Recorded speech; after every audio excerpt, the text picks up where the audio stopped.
High, আমি পল্লবী আবার চলে এলাম আরও একটা রান্না নিয়ে। প্রতিদিনের ভাত ডাল মাছ খেতে খেতে বোর হয়ে গেছি, তো আজকে ভাবলাম নতুন কিছু একটা করি। তো কাঁকড়া আমি আগেও বহুবার করেছি, আমার ভীষণ পছন্দ। তো আজকে আমি আবার দেখাবো কাঁকড়ার রেসিপি।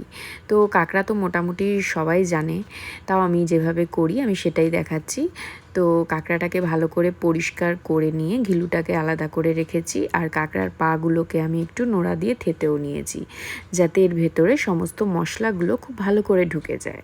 এবার আমি কাঁকড়ায় নুন হলুদ মাখিয়ে তেলের মধ্যে ফ্রাই করে নেব।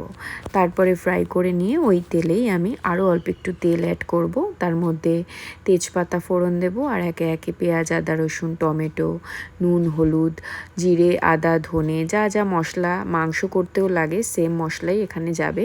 সব মশলাগুলো দিয়ে মশলা ধোয়ার জলও একটুখানি আমি অ্যাড করেছি, আর একটু কাশ্মীরি লঙ্কার গুঁড়ো দিয়ে দিয়েছি। তো সব মশলাগুলোকে আমি খুব ভালো করে মিশিয়ে নিয়ে মশলাটা যখন খুব ভালো করে কষা হয়ে যাবে তেল ছেড়ে যাবে, তখন আমি কাঁকড়াগুলোকে অ্যাড করে দেবো, আর কাঁকড়ার যে ঘিলুটা আমি আলাদা করে রেখেছিলাম ওটাও তখন দিয়ে দেবো। তো সব মশলাগুলো ভালো করে কষিয়ে নিয়ে খুব অল্প জল দিয়ে, আমি আজকে কোনো আলু অ্যাড করিনি, আজকে আলু ছাড়াই করব, ঠিক দীঘার মতো, দীঘাতে যেমন কাঁকড়ার কষা করে দেয় ঠিক অমন। তো তাই জন্য আজকে আর আলু অ্যাড করিনি। তো এই আমার রেডি হয়ে গেল কষা কষা কাঁকড়ার ঝাল। কার কার পছন্দ? তো আমি তো খাবারটা ভীষণ এনজয় করেছি, আমার নিজের খাবার আর কি বলবো, আমার তো ভীষণ ভালোই লেগেছে।